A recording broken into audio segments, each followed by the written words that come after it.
তৃষ্ণার্ত কাক। শিক্ষা, বুদ্ধি ও চেষ্টার মাধ্যমে সমস্যার সমাধান করা যায়। এক গরম দুপুরে এক কাক খুব তৃষ্ণার্ত হয়ে আকাশে উড়ে উড়ে জল খুঁজতে লাগল। সূর্য তেতে উঠেছে, গাছের পাতা পর্যন্ত শুকিয়ে গেছে। কাকটি বলল, আহ, এক ফোঁটা জল পেলেই বাঁচি। অনেকক্ষণ উড়ে সে এক বাড়ির আঙিনায় একটি হাঁড়ি দেখতে পেল। কাকের চোখ চকচক করে উঠল। বাহ, এখানে নিশ্চয়ই জল আছে। সে উড়ে গিয়ে হাঁড়ির ভেতর তাকাল। সত্যিই জল আছে, কিন্তু খুব নিচে। ঠোঁট দিয়ে সে জল ছুঁতে পারল না। কাকটি হতাশ হয়ে ভাবল, এখন কি করব? জল তো এত নিচে। তারপর হঠাৎ তার চোখ পড়ল পাশে পড়ে থাকা কিছু ছোট ছোট পাথরের দিকে।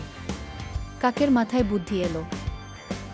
আহা, যদি আমি পাথরগুলো একে একে হাঁড়ির মধ্যে ফেলি, তাহলে জলের স্তর তো উপরে উঠবে। সে সাথে সাথেই কাজ শুরু করল। এক এক করে পাথর তুলে হাঁড়ির মধ্যে ফেলতে লাগল। টুপ টুপ টুপ।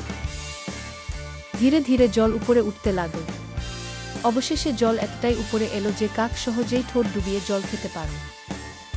আহ, কত ঠান্ডা জল, কত মজা বলে সে খুশি হয়ে উড়ে গেল।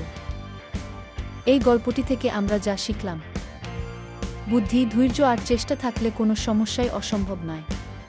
হাল না ছেড়ে চিন্তা করে কাজ করলে সফলতা আসবেই।